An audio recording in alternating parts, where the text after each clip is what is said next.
I don't have to tell you things are bad. Everybody knows things are bad. Everybody's out of work or scared of losing their job. The dollar buys a nickel's worth. Banks are going bust. Shopkeepers keep a gun under the counter. Punks are running wild in the street. And there's nobody anywhere who seems to know what to do, and there's no end to it.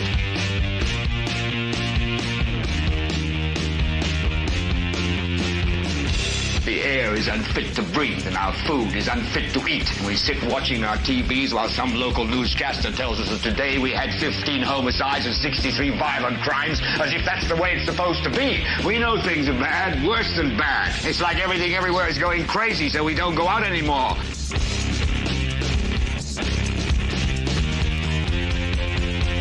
We sit in the house, and slowly the world we're living in is getting smaller, and all we say is, please, at least leave us alone in our living rooms. Let me have my toaster and my TV and my steel-belted radios, and I won't say anything. Just leave us alone. Well, I'm not going to leave you alone. I want you to get mad. I don't want you to protest. I don't want you to riot. I don't want you to write to your congressman, because I wouldn't know what to tell you to write. I don't know what to do about the depression and the inflation and the Russians and the crime in the street. All I know is that first, you've got to get mad. You've got to say, I'm a human being. God damn it. My life has value. So, I want you to get up now. I want all of you to get up out of your chairs. I want you to get up right now and go to the window, open it, and stick your head out and yell, I'm as mad as hell, and I'm not going to take this anymore. No, I'm not going to take it anymore. Not going to take it anymore. I feel like I want to play, no, we're not going to take it. Yeah, that's when I'm going to play that. Hey, ladies and gentlemen, welcome. This is the 268th 268. We are one episode away from 269. All right. Hey, ladies and gentlemen, I hope you're doing well. Hope you're having a good evening. For all of you that are like, oh, man, it's Thursday. I got to go to work one more day. Woohoo! This is my Friday. So, welcome to the weekend, ladies and gentlemen. We are here, and we got a big show. We got some breaking news for you all. It's breaking news that I think we'll be talking about probably breaking news that we'll be talking about all episode. So it's going to be a big deal. Joe Black. Hey, wait, put that back up on the screen. I was just getting ready to read it. I think he might be giving us a joke of the evening. I recently celebrated my 14th wedding anniversary. You have to work hard for a good marriage. For our 5th anniversary, I took her to China. Next year, I'm going to go pick her back up. And we need to have the thing that goes like the little rim shot. I'll work on getting that from now on here, so we can do kind of our Jack Parr, Johnny Carson, Ed. I'm dealing with like early onset dementia, I think. I wanted to say Ed Shapiro, Ed Sullivan. Good Lord. I'm putting too much in the brain. I'm not letting enough out. That's the thing. Hey, I hope you guys are doing well. Thank you for being here. Thank you for giving us a little bit of your time. We are very appreciative of that time. Thank you for watching, whether you are on YouTube or Facebook or all of those things. Thank you, thank you, thank you. If you're new here, ask somebody in the comments what to do. Please give us a thumbs up. Give us a like if you could, if you're on YouTube. Consider subscribing if you haven't subscribed. It doesn't cost you anything. You don't have to pay to subscribe. You know how YouTube works. Hit the subscribe button. Give us a subscription. That will let you click the bell. That way you will know when we go live. Today, this morning, I dropped a short video, and that's why you will want to hit that bell so you can set up your notifications so you will get that content when we release content outside of our nightly live videos Sunday through Thursday. And you never know, we could have some breaking news tomorrow, and we might have to pop on live tomorrow night or Saturday. That's just how it goes. There's been like so many breaking news things here over the last couple of weeks. It's just like, that's basically all I do. If you're new, speak your mind, no filter. That's pretty right. That's well, I'll let you guys in the comments break everybody in. We are also very interactive. We want to hear what you've got to say.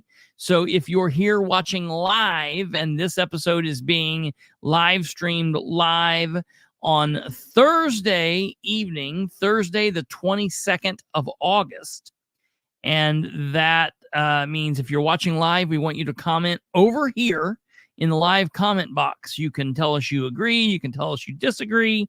You can ask questions. You can think up thoughts and let us know your thoughts. Try to keep it within what we talk about. But, hey, you got a First Amendment right. Comment what you like. It's your show in the comments. Do as you see fit. If you're watching on replay or repeat at your own own time, at your convenience, then you'll want to comment down below in the comment section. We will get back to you. We will communicate with you and try to do what we can down there. All right. So we've had share the show with everyone you know. I about forgot that. That's the biggie. Share the show with everyone you know. That's that freakish little thing over on the side. It's got the little circles and the lines. That's what that means. Share the show. Okay, so folks, we've got a lot to talk about. We got some breaking news. I don't know if Brando is in the comments. I thought Brandon was maybe coming on with us. He might be. He might not be. If he pops on, we will play his entrance music and start the show with him. But if he's not here, we'll just go on without him. But I guess I don't really know what was going on. I had a thing I was going to talk about tonight. I want to know if, while we're waiting to see if he pops on, before we get into the breaking news, it's pretty big, and we'll talk about it the majority of the show, whether he's here or not. But what we'll do, just to make up for last night, we will quickly go over the Muncie Board of Works from yesterday. Yesterday was Wednesday, the 21st, and the Muncie Board of Works happened. So we will go through the Board of Works meeting from the City of Muncie just briefly, and that will let me knock out a few other City of Muncie deals really quickly. That way we're watching to see if Brandon is making his way to the show, or if maybe he's like, no, I wasn't ever going to come on. What are you talking about? I don't know. Really quickly, before we get... Before... and this is comical. I saw it again, and it made me laugh and laugh and laugh.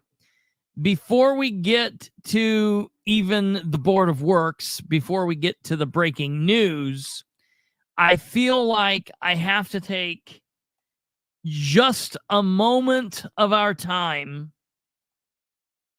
and show you this amazing thing that was posted on the City of Muncie's social media today. So the City of Muncie posted this thing. The communications director posted World Folklore Day. World Folklore Day. I love some folklore. And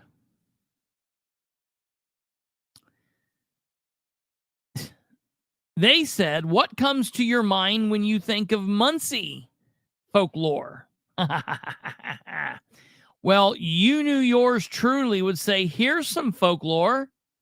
Once upon a time in Muncie town, a man named Dan came riding in with a plan to improve the way people looked at the local government and the way they interacted with the local government. He planned to improve communication, improve transparency, improve accountability. improve relationships between the city and the county officials, slow government down, and hire/appoint only the best. Alas, much like folklore, it was all just stories made up, make believe. Ho! Listen to me. They walked right into that one. Like, did they seriously not? I'm surprised. By the time I saw this post, it was late in the day, and I'm surprised that no one else had like kind of went that way with it. I was shocked. Now, amazingly, it did not take long for me to stir up the emotions of one of the just absolute most rabid Dan addicts. Now, before I unveil that Dan addict that commented back to me, I want to take just a second and ask the audience, of all of the Dan addicts in the world, who do you think it is? Now, it's not fair if you know. If you know who it is and you've seen this, don't comment. Only for the people that don't know, comment. And now, I don't know. Kate's fair. Kate's fair game. Kate says Corey Borey, which I think is appropriate because actually Corey Borey's the husband, but Corey Borey Fink is the wife is Lindsay, but I like to call the wife Corey Borey now, so that works for me. Yeah, So, I meant, what is it? Lindsay Corey Borey Fink? Yeah, Lindsay Corey Borey Fink. The husband's name's Corey. Tell me who wears the pants in that relationship when you've got like 50-year-old couple and the wife still calls you Corey Borey when you're out like in front of your friends. Oh, wife, don't call me that. I'm with my friends. Like what? I know. I haven't seen this, so that's my guess. Is Miss Corey? I want you to start calling Niles Smiles. What are you doing when you're out in public with his like army buddies? I'd get punched in the face. Corey Borey. What the hell? Now, in front of his army buddies, he's just T. Well, yeah, right. Right.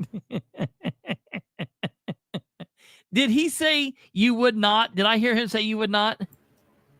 You did hear him say you Yeah, would which not. obviously he wouldn't punch you. Like, good Lord, before everybody, we probably got kicked off YouTube right there. Lord. She's obviously joking. She's not. Hey, blink twice if you're getting beat over there. We've been married for 29 years. Yeah, right. And the only one that has ever committed an act of violence or come close to an act of violence against the other has been me. And that was because I experienced some medical difficulties and came at him with a baseball bat. I did not hit him. He just looked at me and asked me what the hell I was doing. There may or may not have been a story. I don't know that I can tell this fully, but there may or may not have been a story in my family where a wife was chasing a husband around with a baseball bat, and the husband hid in a closet and somehow disappeared like way up high. And that may or may not have been. You people might know those family members, but I won't say any names. I won't get in any more trouble than I'm already in. Why is Niles called T? Oh yeah, explain this. You might as well say this. So in my world, he's not. In my world, he's Niles. But yeah, she'll explain this craziness. His name is Niles Travis. Mm-hmm. Niles is an ugly old man name. I don't think that. I mean, it is, but like it's coming back around, and it really. When you're 8. Yeah, when you're 8, it's an old man name. It's an old man name. Yeah. Mm-hmm. So he always went by his middle name growing up. Yeah, Travis. It starts with a T. Last name also starts with a T. So he was just Sergeant T to everybody. Or, some variation on that. Niles cool as fuck Yeah, name. I yeah. appreciate that you like that. Yeah, and I've always liked that name. Our number 3 of 5 also goes by his middle name because we purposefully gave him an ugly old man name as well. Yeah, yeah. Well, and the thing is, when talking to Kate, when I first started hanging out with these people and becoming friends with Niles and Kate, like you call him T or Travis mostly. Right. That's what you know him as because you met him younger in life and that's whatever. Right. But because of both, she normally will refer to him as T or Travis. However, she also sometimes has a habit of slipping back and forth between the two. So like I would be talking to them or I try to think her. of how he was introduced to people and remember. Sure. And sometimes she doesn't recall. And like early on, we would be talking and she would be like, well, Niles, I would be talking to her about them and things that we were saying or doing. And during the same conversation, she would slip between calling him Niles and Travis. And I'm like, who the hell are we talking about? Like, I don't know who that is. So yeah, it's like, it's the same person. Yeah. Right. But the military only goes by first and last. Yeah. Yeah. So everybody in the military for 20 years, he was Niles. Or shithead. Yeah, right. Shithead, various other colorful metaphors and terms of affection. Yes. But so, yeah. Good evening, Danny. So, but yeah. So that's that. And I explanation for whatever. Right. So yeah, I like Niles. I like that name. I mean, a lot of really nice comments. About people love the name is. Well, but I can sympathize with him as well because my middle name is Herbert. And I remember when I was a little kid, when I was in school, I hated that my middle name was Herbert because it sounded like an old man name. Now I love it. Like it's, I'm old enough and I've grown into like loving the historical family aspect of it. My dad was Herbert, my grandpa's Herbert, his dad was Herbert, so like I love that. And that's why I go by Kristopher H. Bilbrey. I honor my middle initial. I love it. And so I love that. But I definitely understand where Niles is coming from, when you're younger and you're like, God, I got to tell people my middle name is Herbert. I still don't go by my proper name, so it doesn't matter. Well, you don't do. Yeah, you're the same. You're the same way. Yeah. So and I won't acknowledge my middle name, so there we are. Right. Thank you. Okay, so yeah, now we went through that. Corey Borey. I'm Roy. Yeah. That's funny. So, okay, well, Kate was right. It was Lindsay Corey Borey Fink who decided to comment back to me. I got a couple reacts. Josh Stewart, my mother, and one more person liked it. Troy Tackett and Troy the Troys came in with laughing reacts. They like kind of took care of one another. Lori, Corey, I got 4 replies. Let's see. I've not looked at this. I cannot wait, man. She added to the folklore, and I like somebody up there said it's not really, it's more of a fairy tale than it is folklore, and that's very true too. So Miss Fink says, Kristopher Bilbrey, I guess that's the way you see things. However, many people see things differently. Things have changed for the better since Mayor Ridenour was elected. Once upon a time, you supported him, but somewhere along the lines, he made you mad. And ever since then, you've had it out for him. That's fine. That's your opinion, and you're entitled to it.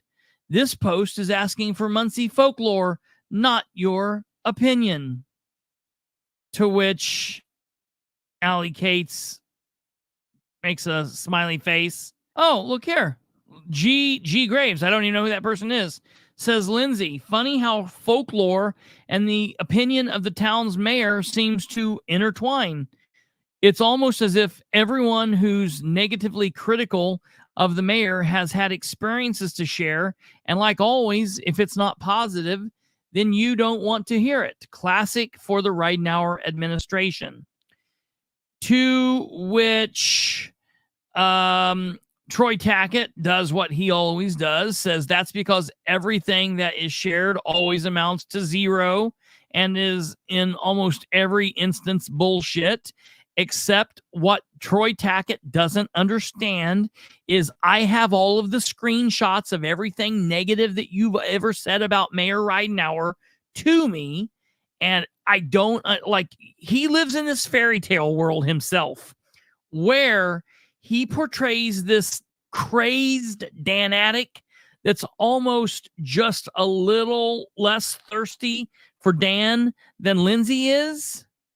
But then on the other hand, I have every instance of Troy Tackett bad-mouthing the mayor, knocking the mayor, saying things are, not as good as they should have been. Things were not as they are promised, and Ridenour hasn't done what he said he would do.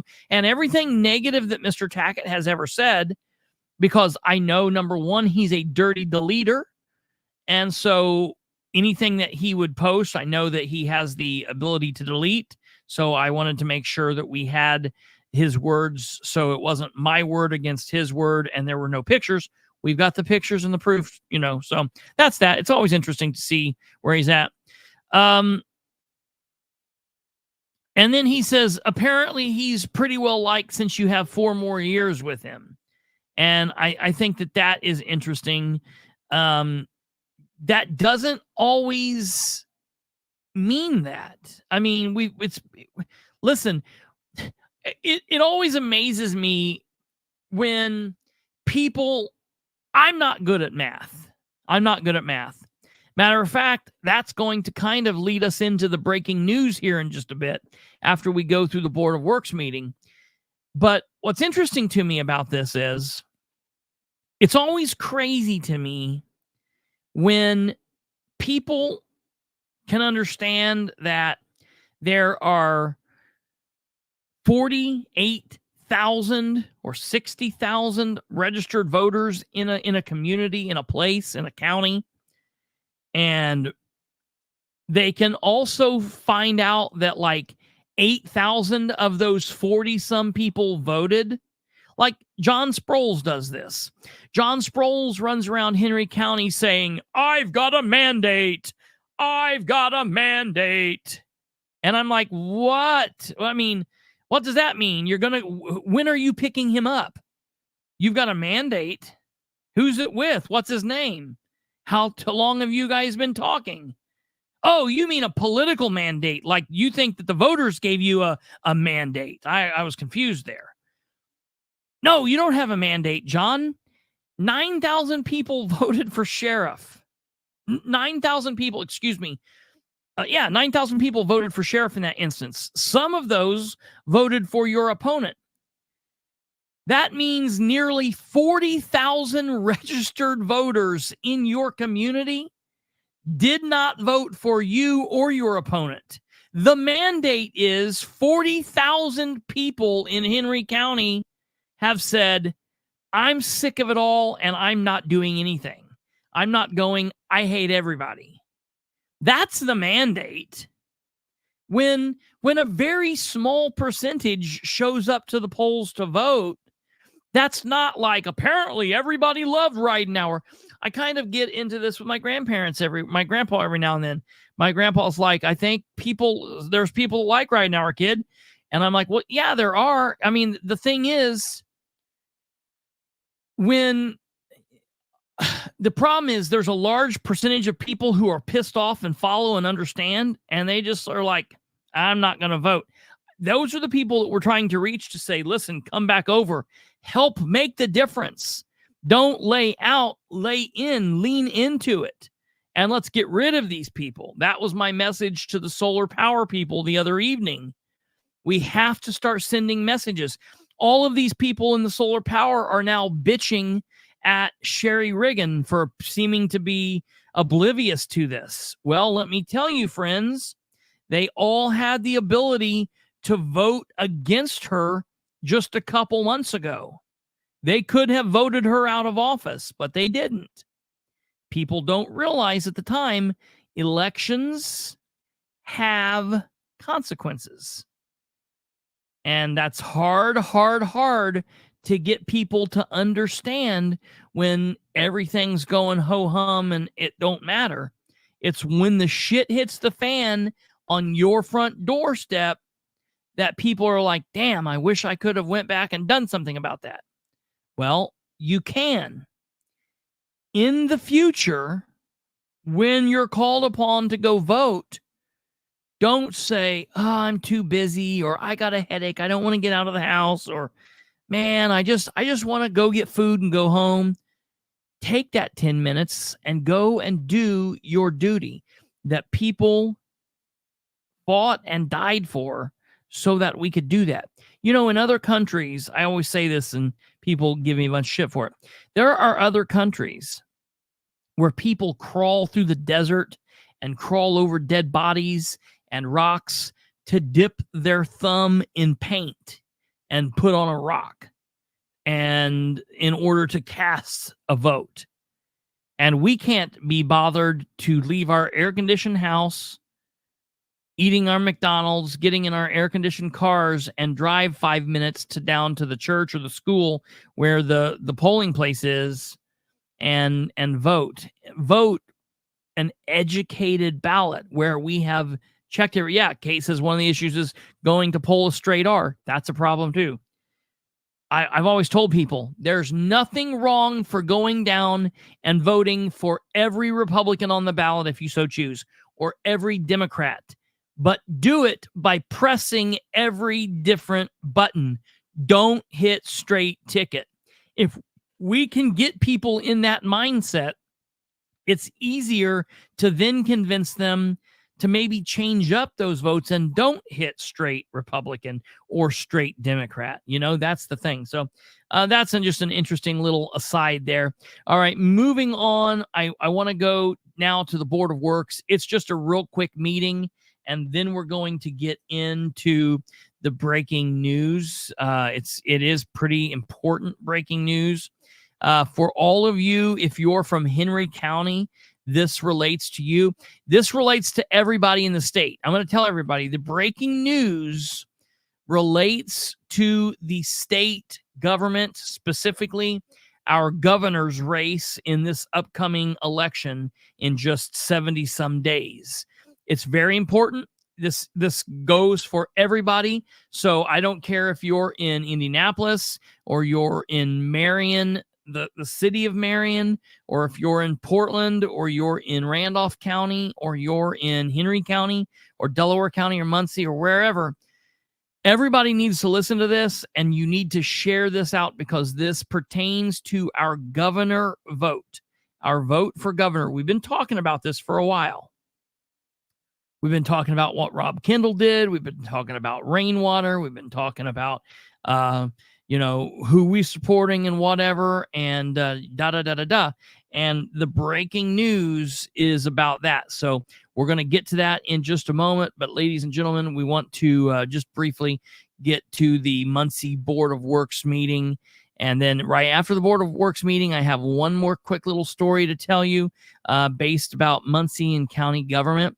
And then we will get to the breaking news. Let me get this pulled up here and ready to go. FYI, the Board of Works meeting lasted 7 minutes and 32 seconds. A couple people were talking about that last night.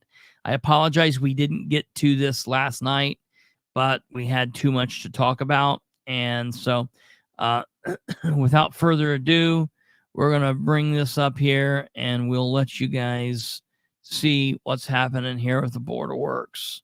Here we go.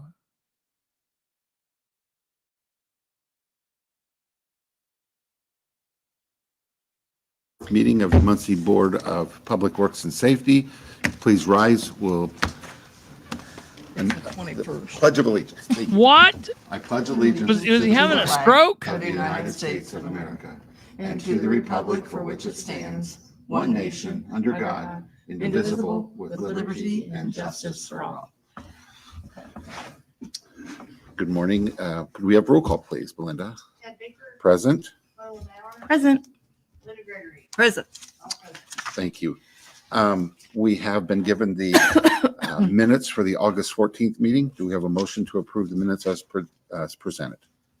Yeah, I would move approval of the August 14th minutes as presented. I'll second. Okay, any comments or questions? Okay, having none, all those in favor say aye. Aye. All opposed? Okay, motion carried. We have now the consideration of the Register of Claims by City Controller, Mr. Craig Wright. What we can say is this is insurance. Right. It is. Good morning. The theme. Sent out the claims yesterday morning, and it was our usual utilities and our healthcare claims for this month. And we had a few sponsorships, like the mayor had a sponsorship to America's Hometown Band, had some road work done, and our workers' comp general liabilities claims. So with that, I'll open it up to any questions you might have. Do you have any comments or questions? I have none. Okay, Lola? No, sir. You know, I don't either. Well done again.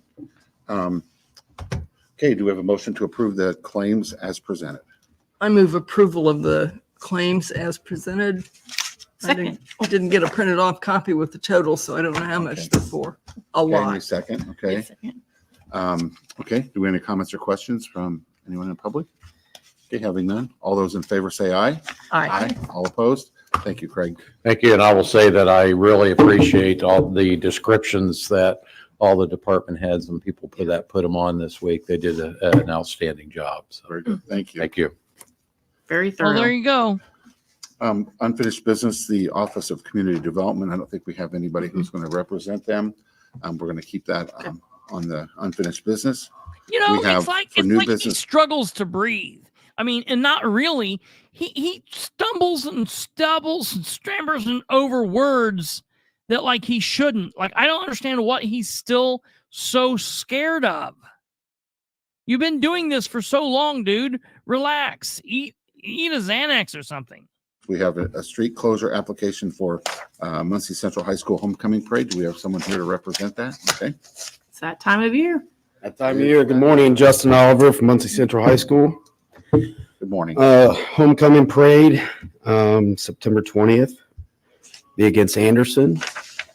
And parade should kick off at 4:00, same route, right up downtown to the roundabout and then back down Mulberry, cut over to Weiser and right back to the school. Okay. And you have received approval from the fire chief and the police chief. Yes, and I talked to Chief Sloan, and they double checked on their end that they haven't signed off on any kind of other stuff that might have got overlooked. So I'm hoping nothing else is on that date. Yeah. That has happened once before, but I've been doing this many years, so only once, I guess, is okay. That's right. Pretty good. Okay. Do we have a motion to approve this request for road closure? Yeah, I would move approval of the street closure for September 20th. And I'll second. Okay. Anybody have any comments or questions for this? Okay. Another great event. Love it. So all those in favor say aye. Aye. All opposed. Thank you. I will say the Knapp street closure you're getting ready to talk about, our amazing band is playing at that celebration. right, So that's all pretty cool. Thanks for having me. Right. And we'll have paperwork signed for you just afterwards if you want to pick up your copy. Okay, Belinda will have it. It'll just take a minute. when you guys are all done. Yeah. Okay, thanks. Thank you, Justin. We have a street closure application from Knapp Supply. Good morning. Good You morning. can tell us your name and your request, please. Okay, I am Cindy Thomas from Knapp Supply, and on Friday, September 13th, we're celebrating our Friday the 150th anniversary, Wow.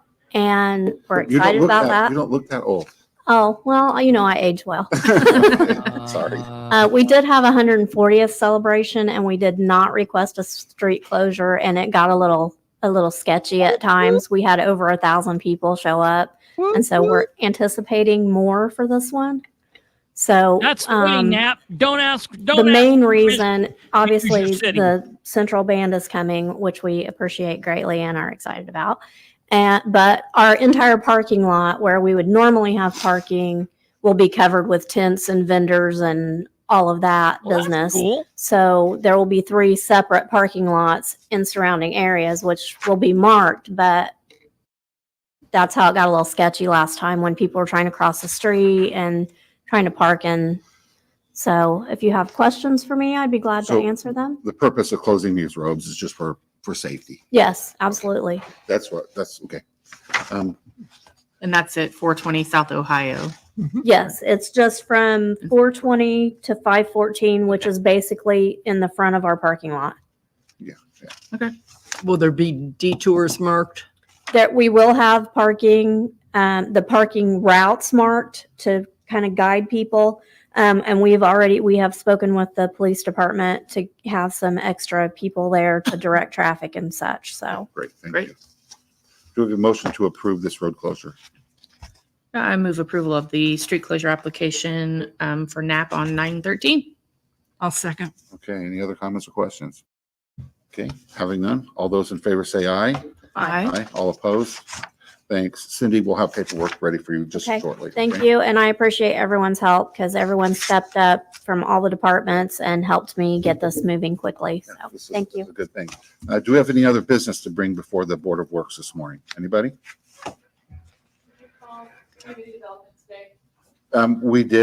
Yes. Do you have any further report on it? Okay, so that's, okay, on the home fund renew construction. Okay, Okay. we'll just keep it on the open list there.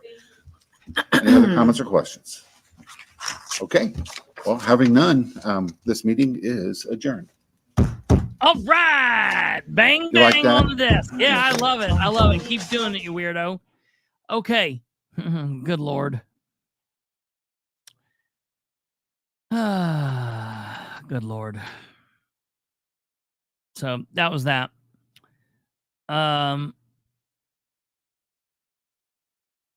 Oh yeah, they've got their Chris, they've got their own little things they do. Yeah, you like that? What a weird thing. Yeah, I love that.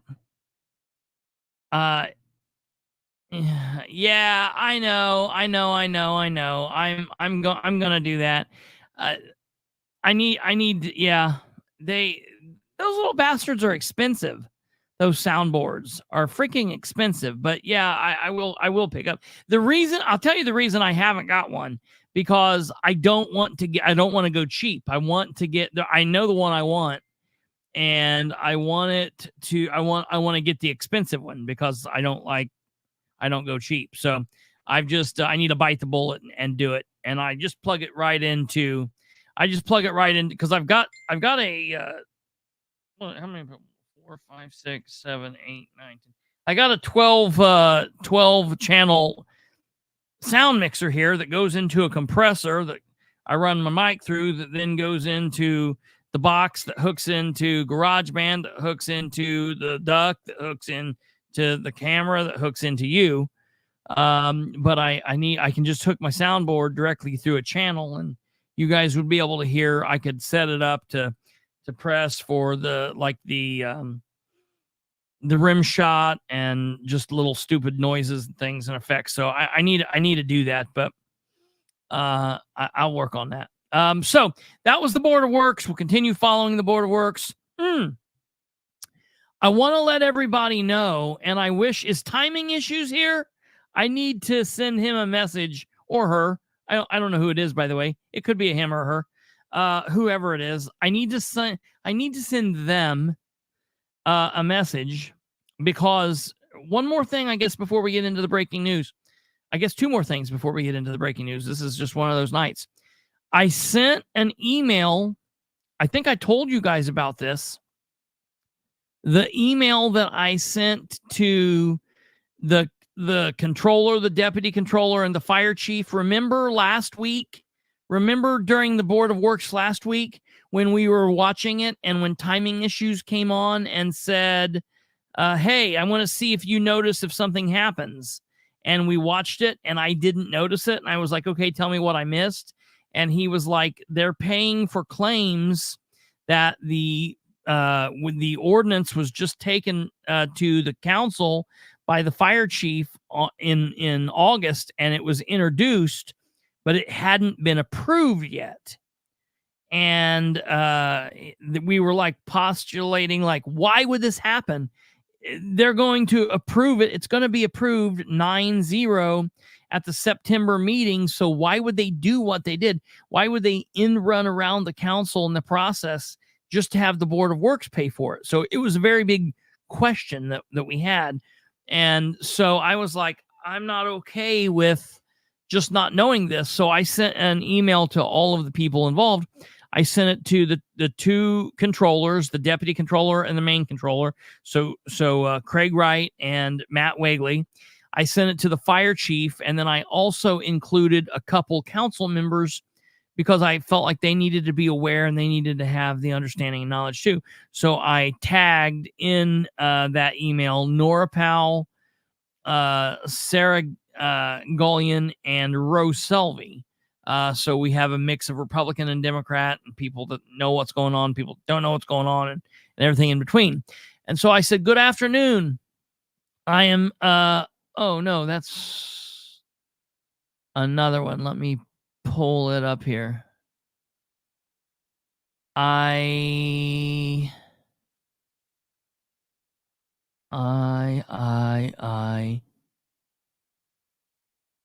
Okay, right here.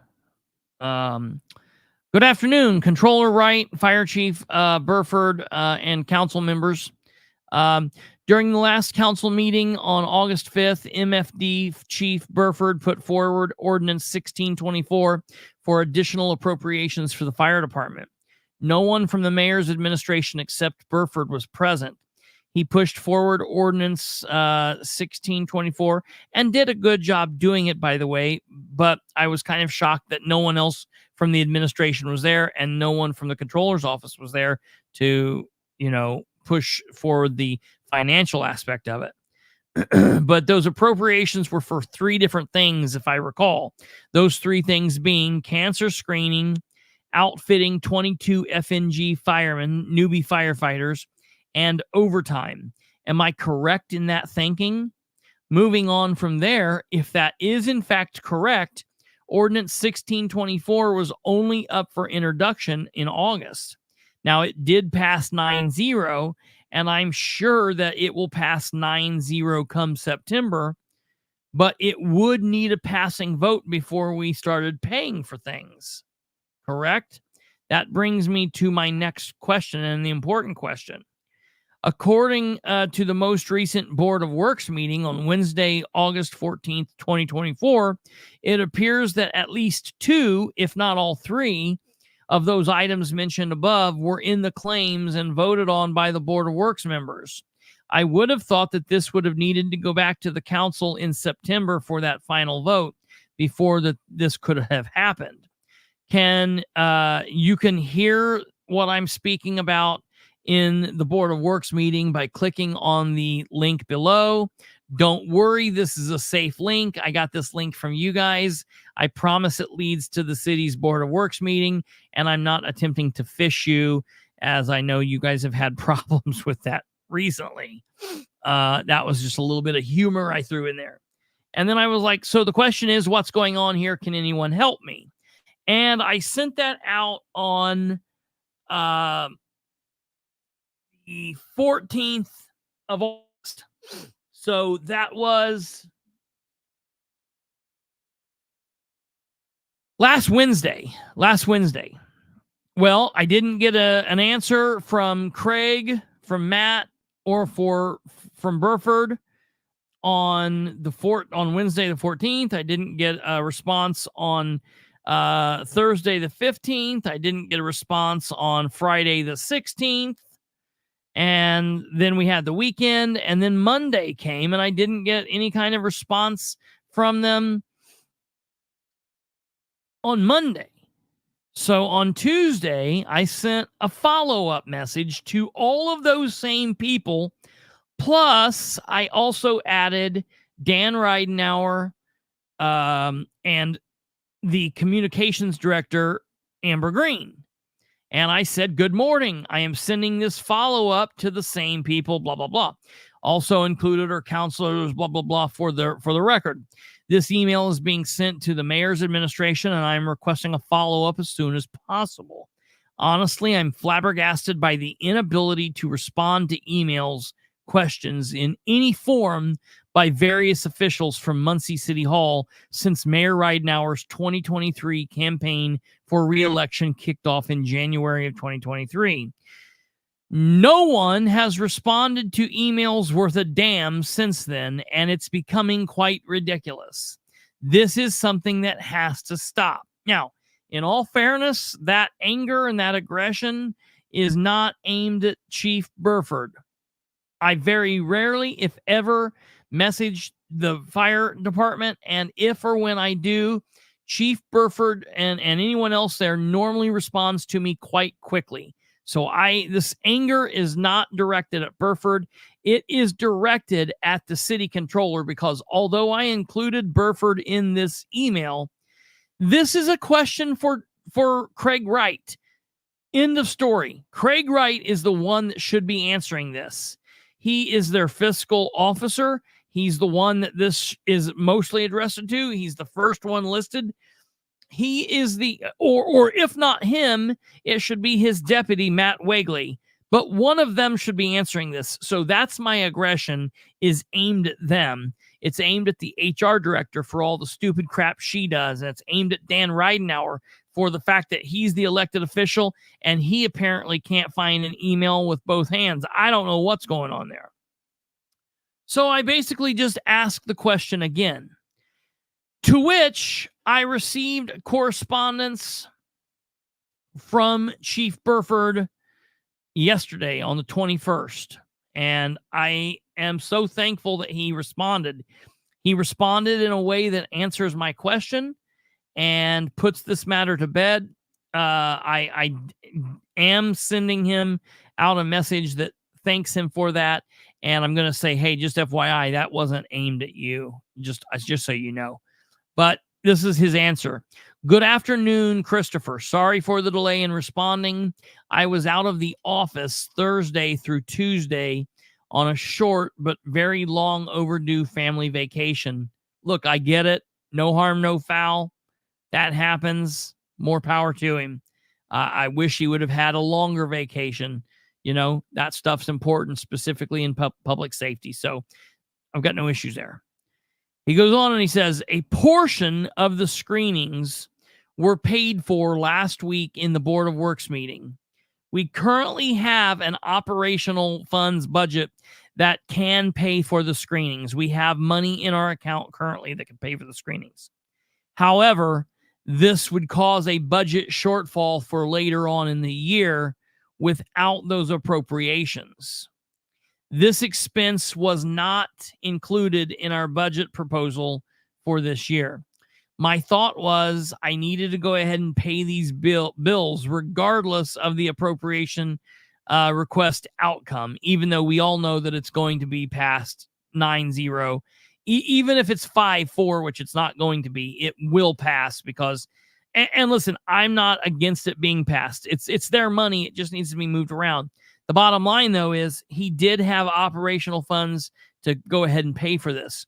So basically what he did was, as soon as they got the ordinance introduced and they got a feel of where everybody was and it passed 9-0, once he realized basically this is a done deal, it will pass in September, he went ahead and paid for the bills out of the funds that he had. And then he will go back in September, get the appropriations passed, and he will then refund that money. He goes on and says the new recruits' dress uniforms were paid for as well. Our existing clothing fund covered this portion.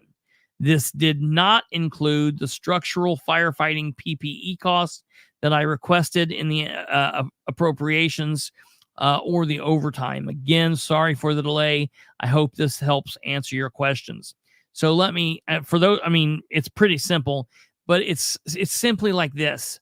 It's like you get paid twice a month and you know what's in your account. Say you've got an account with $30,000 in it. And let's say for sake of argument, you're going to pay a bill. Well, let's make it simple. Let's say you've got $1,200 in an account. And let's say, in 2 weeks, you've got another $1,200 coming to you. So that's going to give you $2,400 in your account. Well, let's say that you need to make a payment of $1,000 to pay off some bills and things. Well, doing that would drain your account down to $200. If you know that the $1,200 in 2 weeks is a surefire thing, you go ahead and pay for it. And so you could wait to get that $1,200 and then pay it from that way, or you could go ahead and pay it and then just it's basically the same thing. And it's their money either way, and there's no harm, no foul. Nothing illegal happened here, and this is all above board. This was the answer that I was hoping for when I asked for this. So I'm happy with that. Everything's fine. There is no issue. That's that. Okay, the last little bit of Muncie news before we go on to the big breaking news, and this is very, very, very important. Interestingly, very bizarrely, I noticed that there was a post made to the City of Muncie post from a day ago. And the post that went up from the City of Muncie's post was this. Let me break it down here like this. So this post says, congratulations to Delaware County on the groundbreaking of a new mental health facility. This will be a regional facility serving East Central Indiana. This facility, in conjunction with the Crisis Center in Muncie, will have a positive impact on those suffering from mental health crises and addiction. All right. Then we look at the pictures here. And what this picture we see here is, we see Scott Alexander, Sherry Riggin, Tweedledee, Tweedledum, Elizabeth Roway, I think, and then some people from the construction company. All right, here doing this. Matter of fact, look there. Here's this thing that I was telling you guys all about, where they come out and they lay the dirt on the tarp, so it makes it look like they've dug. They're not digging, they're just sticking it in freshly dumped dirt. I just mentioned that yesterday, ironically enough. Here's some more pictures of people milling around. Doesn't that look fun? Well, we've got people just milling around, and the picture looks amazing. And then we've got this tool bag standing here delivering amazing remarks, I'm sure. And then we've got the sheriff here, and some EMS people, and Elizabeth Roway, and the chief deputy. All right, it's cool. These people are cool. And then we're back to this picture. So, interestingly, this is the very first post that I have ever heard from anyone bridging these two things together. And I'm trying to find out what the mayor's stance is on this. Now, the mayor has been out of the office from Tuesday until tomorrow at a mayor's conference. I sent an email to him on Tuesday. Oh, well, that email I was just reading from, I got an automated response back to him that he'll be out of the office from Tuesday. He won't be there Tuesday, and he won't be back in the office until Monday. This is interesting. So, to my knowledge, the communications director is the one that put this forward. I'm very interested about what this is. As we see here, Stumblefoot is saying in the comments, I asked our new communications newbie how the city and county were collaborating and what role the crisis center will play, but I got crickets. Well, I too have asked a question. I ask it through a less formal way, instead of asking it from the perspective of Christopher Bilbrey from the Political Spotlight, asking Communications Director Amber Green. I ask as Bilbrey asking a friend, Amber, hey, what's the deal with this comment that I think is probably from you? I know that there was some family stuff that they had to do this evening, like kids in school and stuff. So I probably won't get a response back until tomorrow. But I'm sure I will get a response. I think that this is interesting. This is what I would hope to see. I hope this is true. I hope they're planning on doing something. It's just interesting that I've been asking this question for the last year and a half and have not received a response from anyone. So time will tell, I guess, what will happen here. I'm not really sure. I don't know what this means. Now, I will tell you guys all that for anyone interested in watching the entire groundbreaking ceremony, the Delaware County government did take a video and they uploaded. I'm going to show just a part of that. Now, Tweety Bird says, I think this collab came about after IU pulled out. I'm not knocking what you're saying, and I'm not saying that you're wrong. I'm just going to tell you what I said. When we found out that IU pulled out, mind you, we found out that IU pulled out nearly 4 months after they did. Remember, I broke that story too. When we got that information, when we got that information, I found out that IU had pulled out. They went in with Meridian. As of that time, there was still no collaboration between the city and the county. And I was being told that by sources within the Right Now administration. And those are sources that honestly, the only higher source than my source would have been Dan Ridenauer himself. If you're interested in listening to any of the groundbreaking ceremony from the mental health deal, you can find that on the Delaware County government's page. We might listen to it later on next week or something like that, but we will get to the breaking news.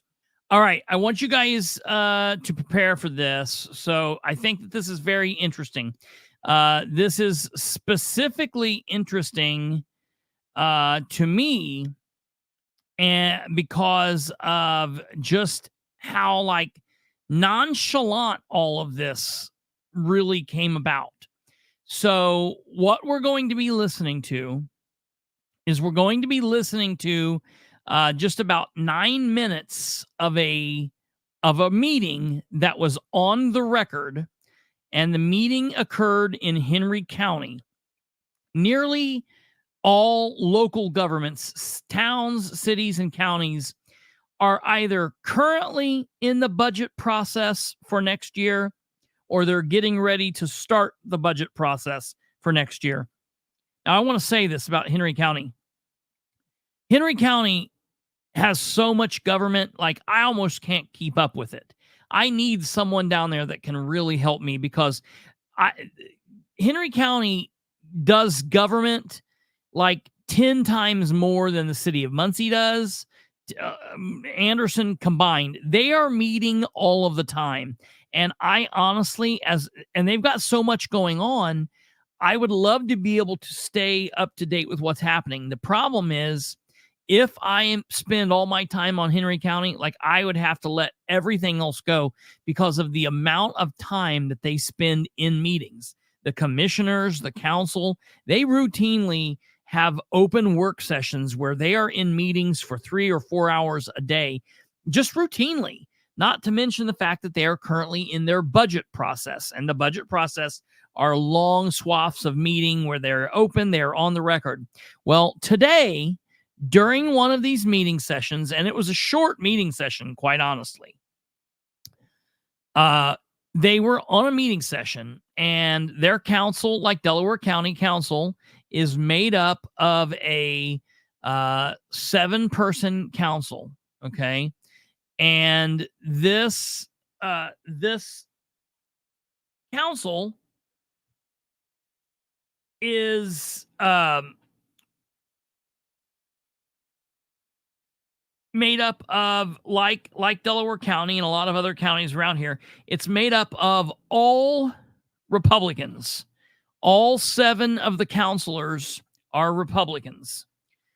During this session, the District 54 state representative was in the audience. That's Corey Criswell. For those of you that are unfamiliar with who that is, Corey Criswell is the representative for District 54. District 54 makes up Henry County, Rush County, part of Hamilton County. I don't know if it goes into a little bit of Madison County or not. I'm not really sure, but it's that kind of area. Okay. It's a very rural area.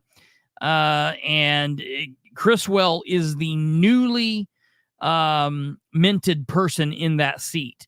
It has been Tom Saunders for like 100 years. Tom Saunders has been the man down there, but Tom Saunders retired, and 2 years ago they had like 10 people running for the seat. Corey Criswell was like the boy wonder who they wanted to be in the spot, and so that's who they got. And it was Criswell who was at this meeting, and during this meeting, they're talking about giving raises to the sheriff's department. They're talking about all of this stuff they're wanting to do and they're needing to do. And they, it's real interesting what exactly they were talking about doing. I was shocked that they felt like they're in a position where they could even do what the hell they're trying to do. It was shocking to me that they were in this position, because I know like Delaware County and most places are saying like, we can't do this, we've got to cut. It was just really nuts to me that the way that they are presenting themselves. And then out of the blue, the council president, I believe currently, is Susan Hoon, who is running for commissioner, and she will be the commissioner in January. And that's Susan Hoon. She's a complete nut job. It's crazy. She is I'm not a big fan of her, whatever. There are 2 council members that are home, and they are live Zooming in, Betsy Mills and Kenan Gray. Now, the man that we see here, looking sideways here in the black shirt, he's going to get up to the podium and speak. This is Corey Criswell. I'm going to just let them take it away and let you hear what you hear. This is on the record in a county meeting. This is a state representative, and I want you to hear what this man has to say. This is breaking news, and it's pretty big news all around. So I want you guys to hear what happens here, and then we'll come back and we'll talk about it. I want you guys to hear what Susan says. Here we go. Either to one of the other ordinances. Thank you, Kenan. I would personally like to see one of these techniques used, either the 100% to improve overall retention, or this in-county pay. I think that both make us more competitive I'd like to see one of them go through. Is it inappropriate to hear from Corey at this time since there's a motion on the floor? Okay, you're welcome.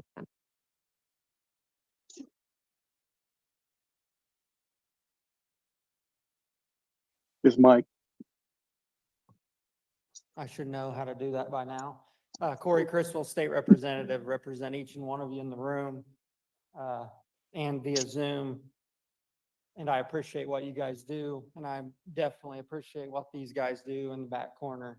And they for sure need a raise and as well as every other county employee here. Kenan kind of mentioned it, and that was one I figured would get brought up as I would say more than likely our next governor, Senator Braun, has produced a property tax plan. And I will say first and foremost, that plan. So the very first thing he says here is, assuming he doesn't have a crystal ball, I don't know how he knows that. We've got 70 some days left. We've got 3 debates. We've got at least 2 more town halls with Libertarian candidate Donald Rainwater. There's a good possibility, maybe still yet, that Braun might come on for an interview. I highly doubt it at this point. I've been very vocal about where I stand. I mean, I wouldn't have a problem having Braun on so he could talk, but my endorsement is for Rainwater all the way. I've been very clear about that from pretty early on. So it's interesting to me that he just assumes that our next governor is going to be, Braun. But I want you to listen to what he says here, okay? This is very, very important. No, this is not a secret meeting. This is on the record. This is a meeting that was scheduled on the record, okay? I'm going to back this up just 1 second, and I want you guys, okay, so 32. All right, here we go. Listen.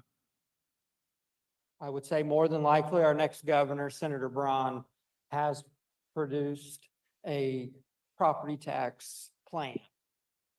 And I will say first and foremost, that plan will not get passed as is. I can assure you that. But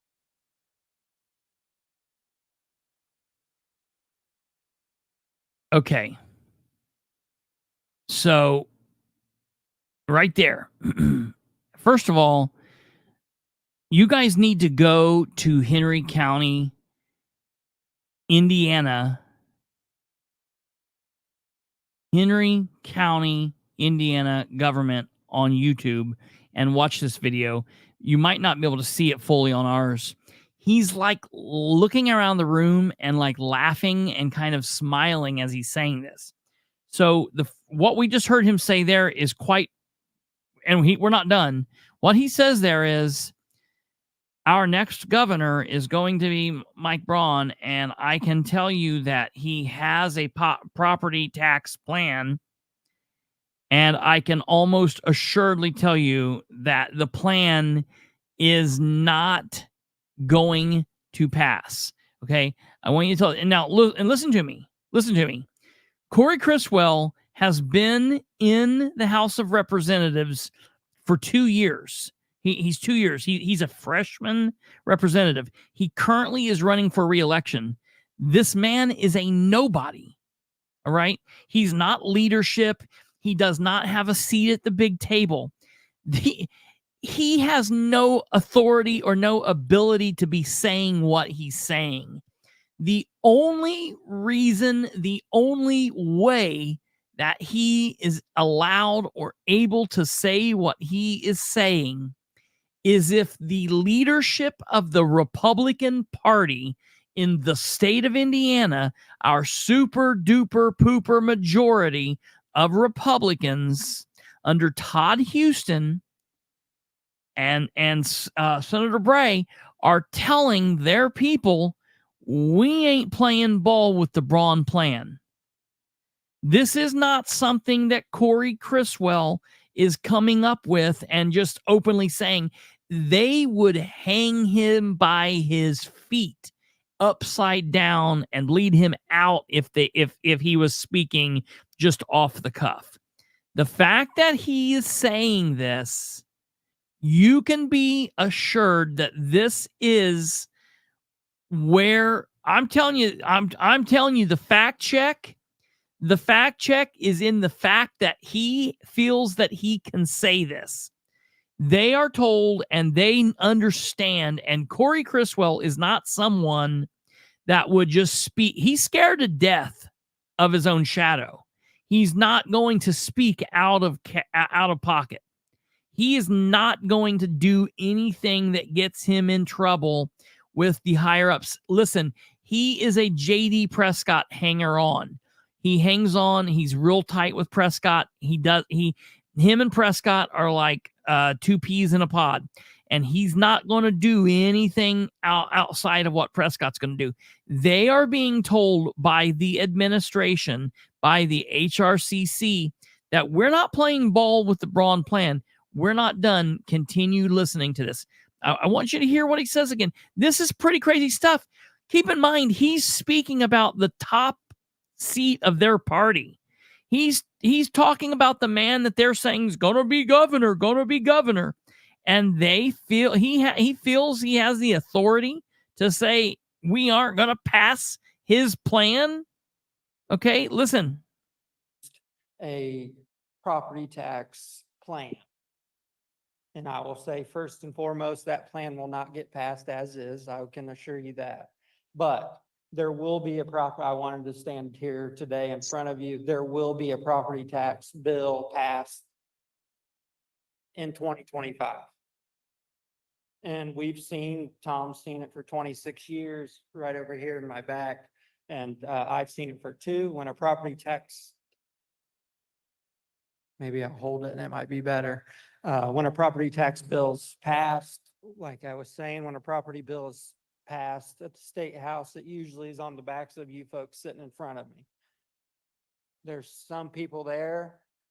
He was one of the most knowledgeable ones of the 150 people in the General Assembly when it came to local government issues, and knew how it worked. And he can probably verify everything I'm about to say, that it's usually on the backs of you.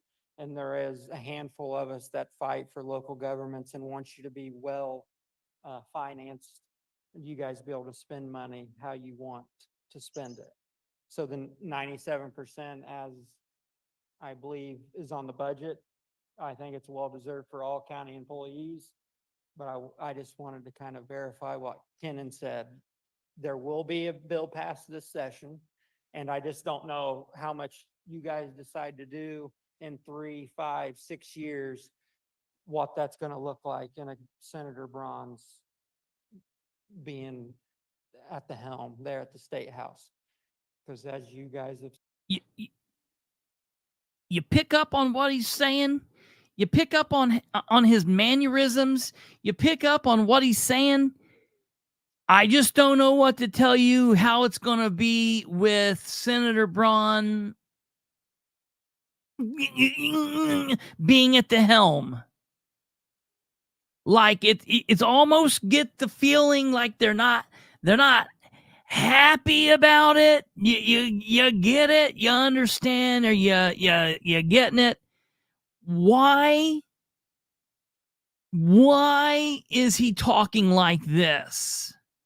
Why is a man that has spent exactly a total of 5 months of his entire life in government, 2 years, like 2.5, 3 months, 1 year, and 2.5, 3 months the next year it's a State House.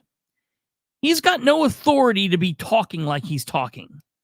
He's only talking like this because this is their walking and talking papers, folks. This is what they're being told to say. This is what they're going to do. Listen, a plan's going to be passed because and we're getting ready here. He's going to say it here. He's going to say this is going to be one of his main priorities, and it's going to be passed. But he's getting ready to say, we just don't know. It's going to be like watered down. So they're going to pass something, and it's going to be a shit all plan, and it's not going to help us, and it's not going to be anything like anyone told. Rob Kendall in sometime next year is going to be sitting there going, what happened? Wait a minute. Well, I got a seat at the table. I want more of a deal like this. I want more of a deal. And Mike Beckwith, good guy, good buddy, is going to come back and be like, Robbie, I don't know what happened. We were told this was going to be good. And they're going to say, you get what you get and you don't throw a fit. Now, run on back and play along, little kids. That's what's going to happen. And, last night I was saying, Rob kept saying yesterday, are you so concerned with being right? You want to be right so bad that you don't win? And I kept saying, what's the flip side of that? Being wrong and getting in the door? Wait a minute. That's the definition of selling out. So do you want to not sell out and not be a bitch? Or do you want to sell out and sell your soul for a seat at the table? No. I'll stand on. I'll go down with the ship for principle every day. We've got a super duper pooper majority right now that's not doing a damn thing. And they're letting us know, hey, at this point, the conspiracy theories that Brandon and I were talking about the other day, it's not even as convoluted as what we were thinking. It's basically, it don't matter who come in, we're going to do what we want to do. We're the super duper majority. It's going to be the way we want it. We're going to run the show. JD, you go do what we tell you to do. JD's not coming up with big, massive plans. That plan that JD came up with was so nuts. So I don't know if Beckwith helped him or not. He still won't answer that. No matter how many times I ask him, no matter where I ask him, he will not answer. He won't just say yes or no. And when you won't say no to something, obviously there's a little bit of yes in there. So that's kind of interesting. Like, why wouldn't you, if I said like, hey, did you murder someone last night? The answer is, it's kind of like what they ask Sproles down in Henry County. Are you racist? And he's like, what? I can't even believe you'd ask me a question like that. Okay, that's exactly what's happening here, folks. They're gonna take in Braun. That's who they're assuming what's going to happen, and they're going to say, "Okay, you sit there. You're the helm. You're helming this ship. We're the worker bees. We're going to do what we need to do, and it's going to be Holcomb 2.0 or negative 2.0 or going backwards or whatever. It might as well just be Holcomb for another 4 years. All right, let's continue on. It gets a little bit crazier if you can imagine. It's been publicized and people talked about what his plan does, and it's shifting one amount of money to the other. That's kind of what it's doing.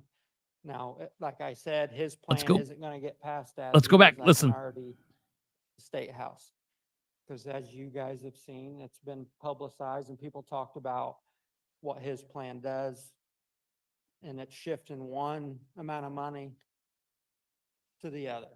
That's kind of what it's doing. Now, like I said, his plan isn't going to get passed as is. I can already tell you that, but there will be something passed.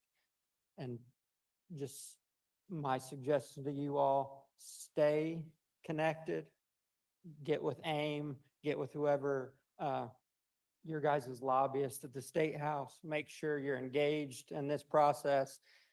Text me anytime, please, what you guys are hearing in your email chains and so on and so forth, what's going on, and keep me up to date. It helps for sure, and it gets me connected to who I need to go see right off the bat. So I just wanted to say, Kenan brought up the property tax.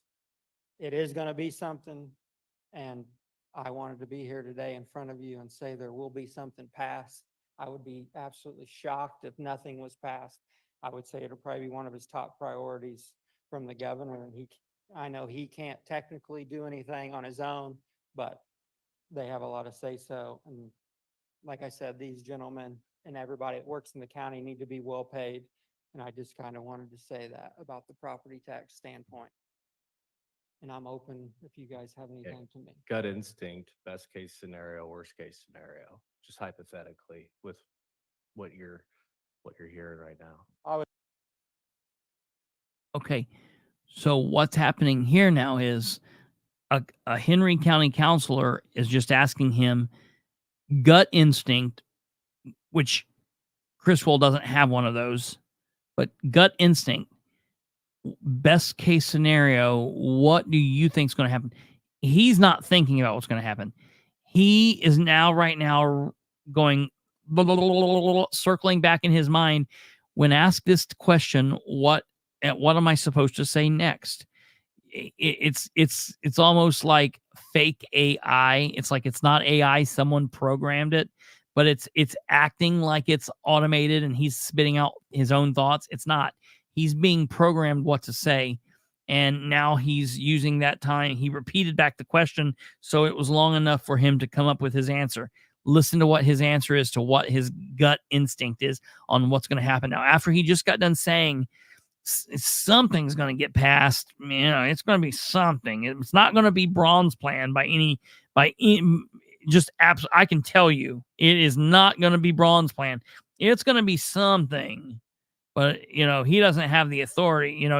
They don't have the authority to do much. I mean, they got power. They can talk and they can do some things, but okay, now listen to his gut instinct.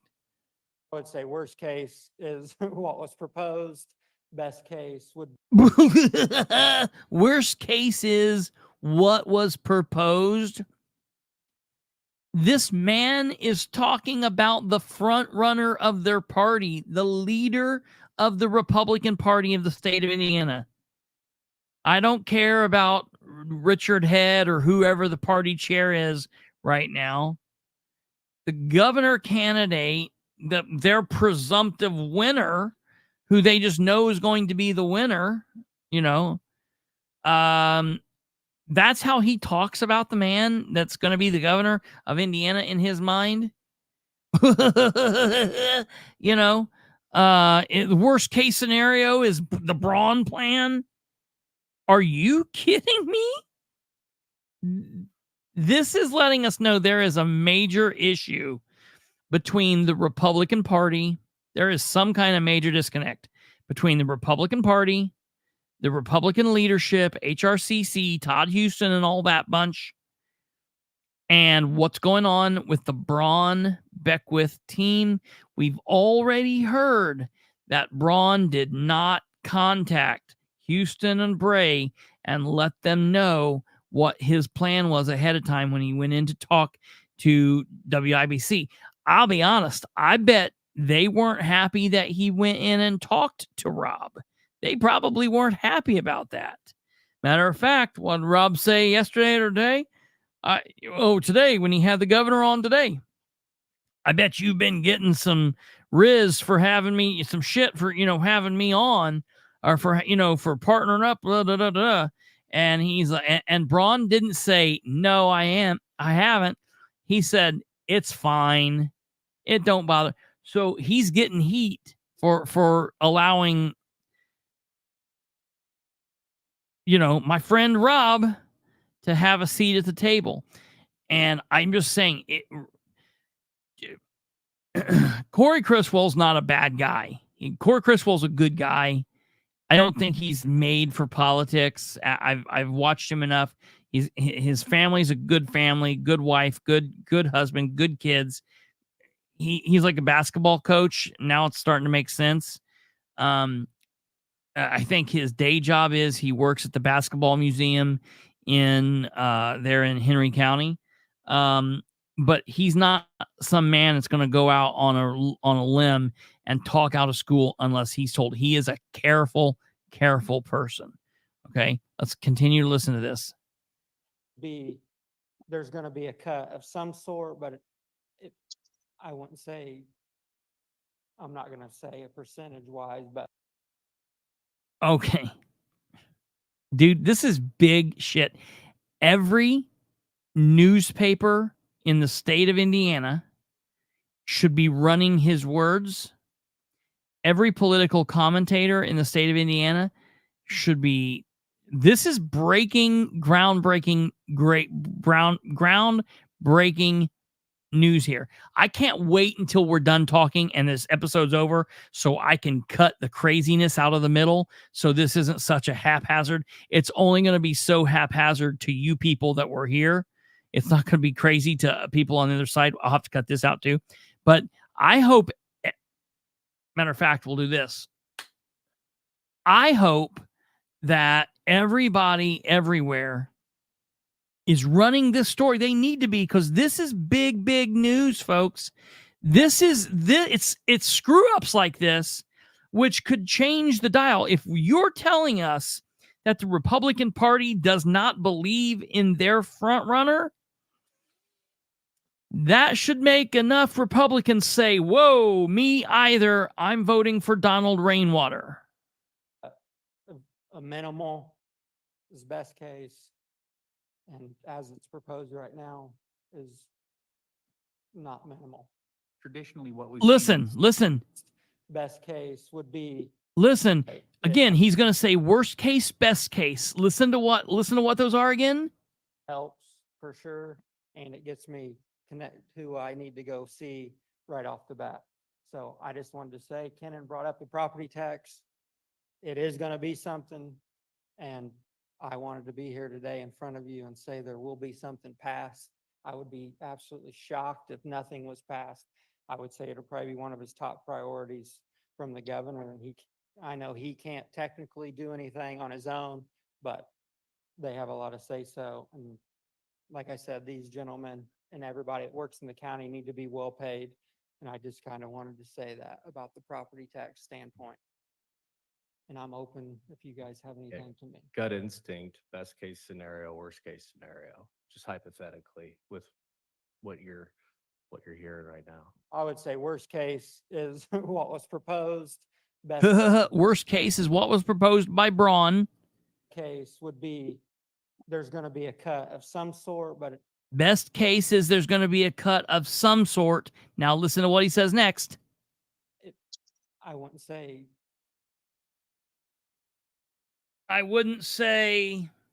I don't want to say percentages. Listen to what he says next. I'm not going to say a percentage wise, but a minimal. A minimal. Now listen to what he follows up with. Is best case. A minimal's best case. Listen. And as it's proposed right now is not minimal. As it's proposed right now is not minimal. And he's already told us what it's proposed right now is not going to float. Traditionally, what we've seen at the State House is they take action to reduce taxes, do better for the taxpayer, and then provide local governments with whatever opportunity they can for us to be the bad guy. And we've been seeing that since late 2000s and I'm not been doing this a long time, but that's my research. Maybe it's been happening before that. I don't know. Do you suspect that cutting revenues to local governments, they know that that's going to have an impact to every local government in the state? They're going to have to provide some ability for local government to be able to make up for any shortfall. Like If they didn't, we would have been bankrupt by now. And we would be in the future if we didn't have a way to make up the difference. So sorry, I interrupted your answer. Oh, you're good. I know, I agree that from my short time being there, that's kind of their easy way out is to let's do something there. And then you guys have to do something what you did a couple weeks ago when I was here. So no, for sure. Then definitely I hear your concern and there's people there that voice your concern, but we also have other mega counties that they don't really care what rural Indiana has to say. Right. It's double-edged sword, right? They give us the ability to seal our own fate. And the good news is that provides more local control. So, like I said, double-edged sword. I think I it appreciate the information. it shows again this shift from the state to shift taxes from property owners to workers. And so I think, like Shannon's saying, if we do see property tax revenue decrease, that's going to represent the state's position that taxes should be paid more by workers, and then might come out for workers and increased What? income taxes is I can't believe probably she'd say that on the the record trend either. that many of us have seen. If property taxes are lowered, then income taxes will probably go up, which is no fun, but understood. Yeah. So it's back to our option the state gives us is raise local taxes, local income taxes, which we did. It's a never ending vicious cycle. The state, I don't know if it's a matter of wanting to look good, we cut your taxes, but the net result is for us to function, the only option the state gives us is to raise locally. And so the net is there is not a total net reduction in anyone's taxes. And in fact, our local is going to pay a little bit more. And the state's going to go on. Your colleagues are going to say, we cut your taxes. The governor is going to say, we cut your taxes. But people want services. I mean, they want fire and law enforcement and 911 and EMS, and the options the state gives us is local income taxes, as you alluded to a few weeks ago. For those of us who own houses and are employed, it may be relatively equal over time. And then for people who are done with the working period of their life and they're retired, this is a benefit to them because they're less likely to lose their home. For people who don't own homes and are working, then they're taking on more of the burden. But it is the same amount of, unless the things we actually pay for are reduced, it's just how we get tax money together over time. So I appreciate what you're saying. Yeah. No problem. I just wanted to be here to kind of be face to face Right. in front of you guys. And I support the pay raise. I think it's great for our employees in the county. And then just wanted to say it to you guys face to face. And like I said, this next session, make sure we're engaged and have my phone number, text, call, whatever you need to do. Susan? Thank you, Corey. Okay. So,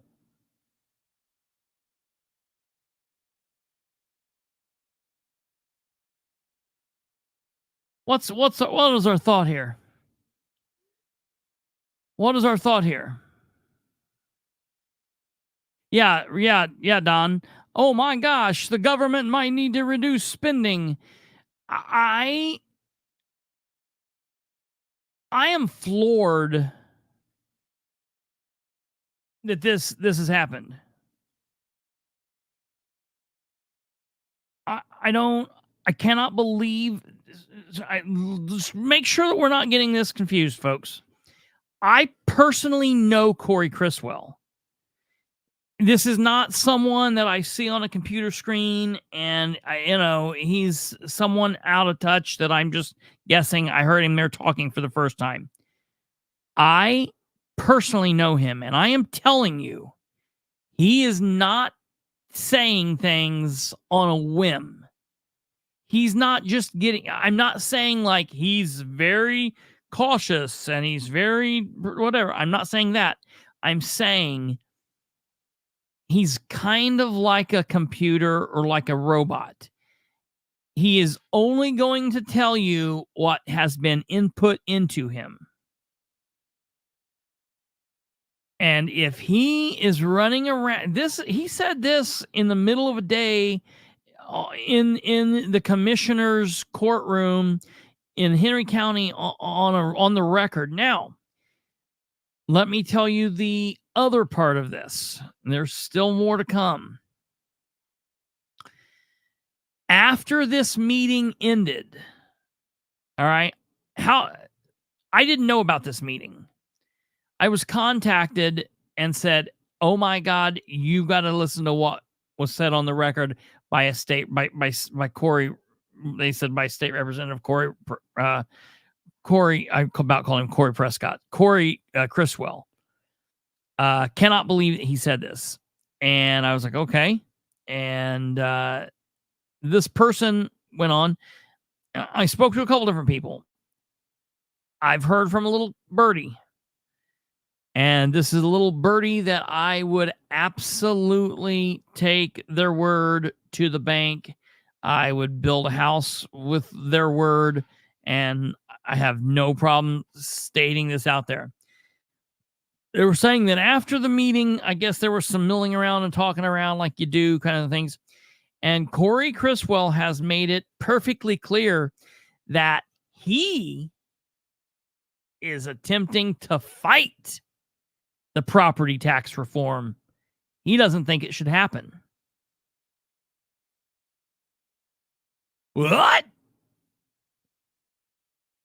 You can hear it right here. Rainwater said Braun had less than 50% of the vote in the primary. He was not the GOP's preferred candidate. So, ladies and gentlemen, again, I know that we have people here that like Beckwith and are Beckwith supporters and are cheering it on. Okay? Beckwith's a young man. One of these days, well, I'm going to tell you, Beckwith is hurting my opinion of him. Beckwith is hurting my opinion of him because of some of the establishment people. Listen, it's not Beckwith's fault. It's not Beckwith's fault. Beckwith, I believe, stands on the principles that he speaks of. I believe him in that. But what happens is when someone is like that, like John Jacob or Nisley, what happens is the establishment comes around and starts coming up to them and trying to pull them down, trying to say, join us, be one of us, come to the dark side, do what we tell you to do. And if they can't or if they won't do that, then they say, okay, we're going to take you out, just like they did to John Jacob, just like they did to Kurt Nisley.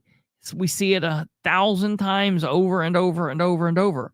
And that's why we were trying to wonder what was going on early on with JD when he was putting forth this other plan, because we were like, well, wait a minute.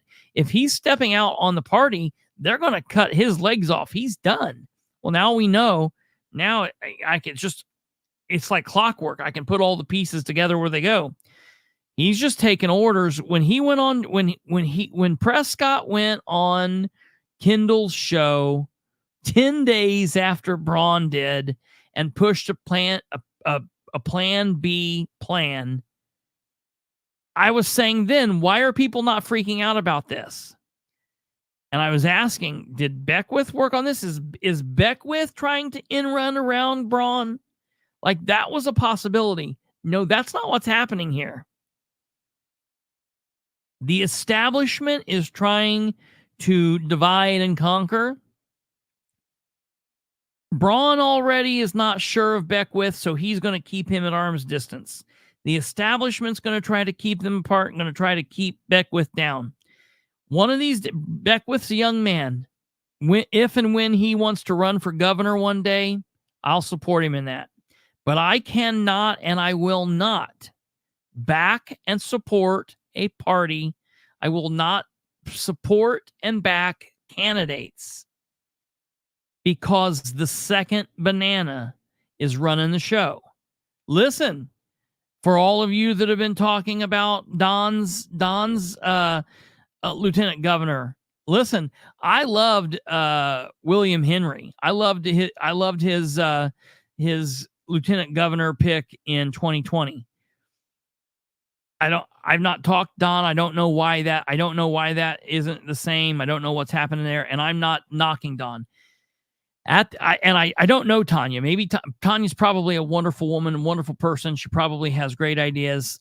I don't think that she did that strongly in the debate. We've all spoke out about that and been very open and upfront about that. But you know what?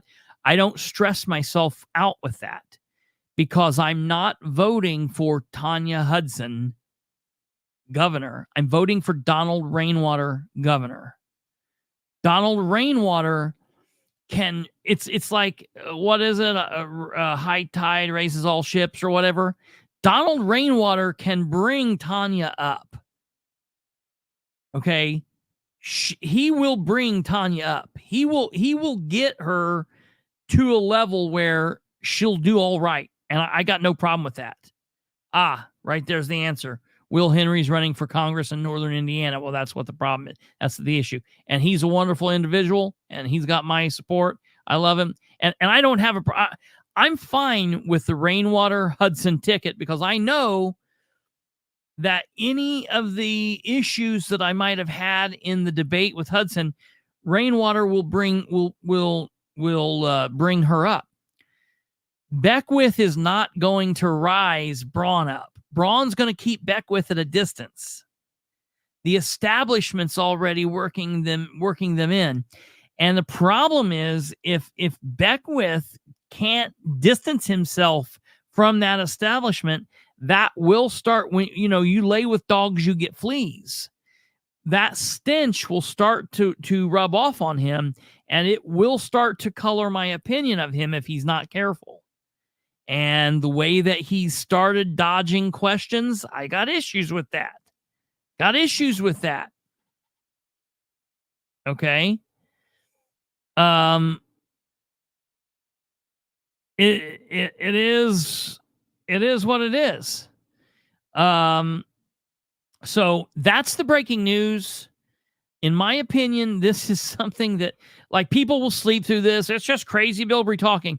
This is big because it's letting you see that they are already chipping away. And I was so happy to hear Abdul Hakim Shabazz today cock back and when Jim Merritt and Kendall were talking and they kept talking about how, he's going to win, Braun's going to win. And Abdul Hakim Shabazz said, hey, this is Indiana. There are 70-some days left. There are 3 debates still. No, you cannot say there's nothing that's for sure. There's nothing guaranteed. There's nothing. There is nothing guaranteed. So I'm removing the stress of the people saying, well, what about Tanya Hudson? Tanya Hudson's not running the ship. Rainwater is. And I trust Rainwater. But if I say that about Rainwater, then I have to apply that same method to Braun and to Jennifer McCormick. Okay, I can't look at Jennifer McCormick and say, like, well, Terry Gooden, blah, blah, blah. If I'm saying I'm supporting Rainwater and voting for Rainwater because he's the leader, he's in the leadership position, and I know that he will raise her up, but furthermore, he's the leader, and I'm not going to stress the deal with her, then I have to say the same thing about Jennifer McCormick. I'm not going to stress myself with her second choice, her second banana. And I have to say my same thing with Braun. I cannot concern myself with his second pick. This is not going. I'm not Rob Kendall. I'm not going to make a governor's pick based on who the lieutenant governor candidate is. I cannot do that. Cannot do that. I will not do that.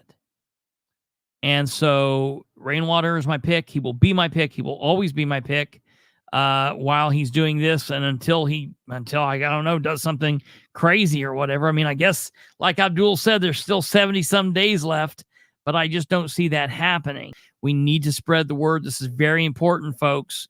If you know people, listen, if you have people that are questioning on what side of the fence they're riding on this, what Corey Criswell said was very important. Listen to Don. You can tell he's going to steer the ship because why? He was a Navy veteran. We see him right there. And he knows how to steer the ship. I do want to be very, look at this. Look at this. Put that up. Yeah, that's big.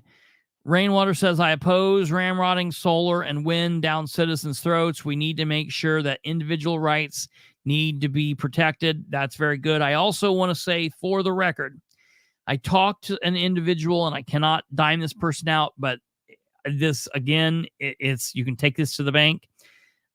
Stephen Brand made a statement to an individual after the meeting last night that said, let me tell you exactly what his word is. Let me tell you exactly what the sentence is. I have it right here. For the record, Stephen Brand told me eye to eye, man to man tonight that he is against allowing industrial solar in Delaware County. That is a statement and a quote from Stephen Brand. So take it for what it is. All right, folks, we are going to roll out of here. You guys have a very, very good rest of your weekend. I'm not planning on having a show tomorrow or Saturday unless we get some kind of big breaking news. Oh, real quick, before we do leave, I do need to say this.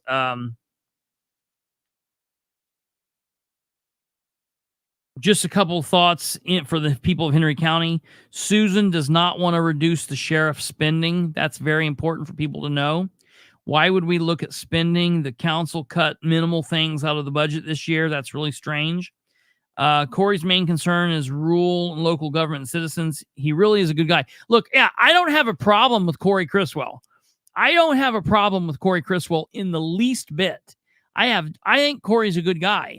I'm just saying he's not going out on a limb and he's not telling people things just in make-believe land. He's saying these things because he's hearing them from the other people around him. I don't have a problem with Corey Criswell. I like Corey Criswell as a human, as a person. And he's not maybe my favorite representative because of some of the votes he's done and some of the back and forth we've had, but I'm kind of a hard guy to please. You know what I mean? I'm an asshole. That's kind of my style. It is what it is. But other than that, I'm just saying he's truthful. Corey is a trustworthy, truthful person. And I think that what he was saying tonight, citizens and officials need to know. And if you're sitting on the fence between Rainwater and Braun, get out of there. Get off the fence. That's got to hurt. Rainwater's your man. Braun, we're hearing the Republicans aren't even happy with Braun, man.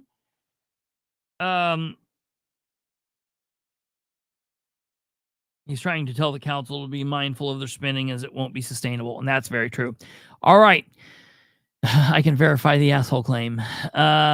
So you guys, love each and every one of you. Thank you for being here. Share the show with everyone you know. Take care of yourselves. God bless you guys, each and every one of you, your families.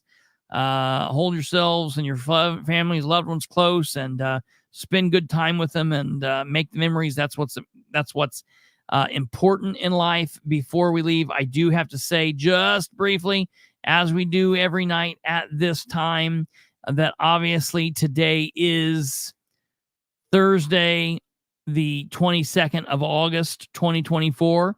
That means we are 234 days with no correspondence from Dale Basham. We have received 0 correspondence from Dale Basham, a Muncie City Councilor at large, since he has been elected and since he's taken office at midnight on January 1st, 2024. 234 days, no correspondence, will not answer emails, will not answer phone calls, will not answer text messages, will not answer Facebook messages. It's absolutely gross. I don't understand what's going on, but we will continue letting you guys hear the truth and keeping count until he either does one of two things, until he answers and apologizes for his extremely rude and unprofessional behavior, or until he resigns, or until we vote his ass out of office. So it is what it is.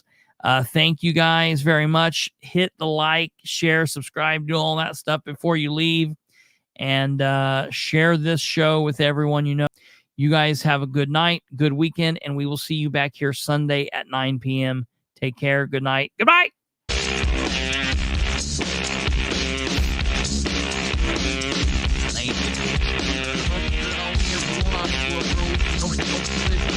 At least not.